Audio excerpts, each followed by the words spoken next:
Back to Pelissero. You were saying he thinks it's about like Right. the T.J. Watt being upset about the quarterback situation. That's what he speculated on. Others have speculated on it's about the contract, but that's really all we're doing right now is we're speculating. So, the contract situation, here's where I am on this. I think T.J. Watt deserves to be paid more than Myles Garrett.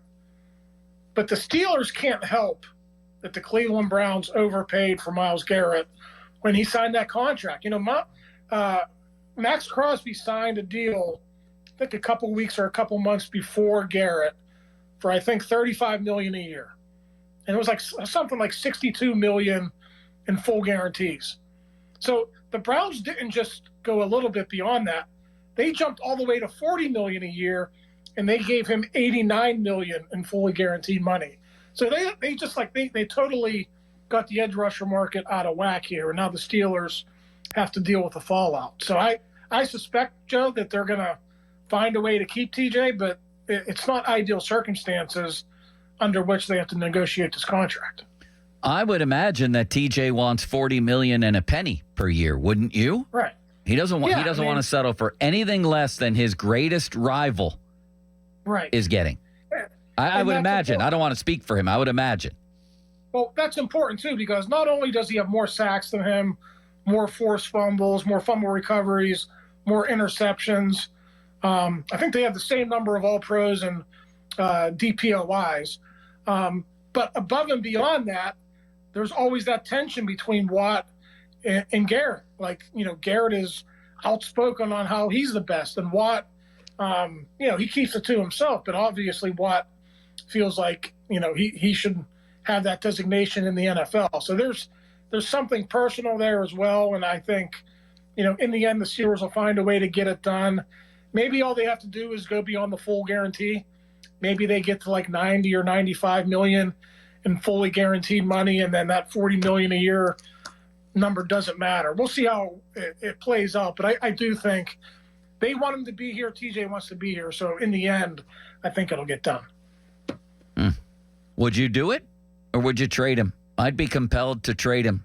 Yeah. He's not coming off his best year, but it's still – I don't know if a lot of that was his fault. You look at what Bruce Smith did late in his career. I mean, he could theoretically, if he's not injured, like TJ, if he wants to, probably does have another 4 or 5 years of high productivity left. So understanding the way the Rooneys operate, wanting to keep these legacy guys in town, I think they will do it. Would I do it? If I thought I had a chance to win a Super Bowl in the next 5 years, I would do it. I mean, that's debatable right now, but that's kind of where I am.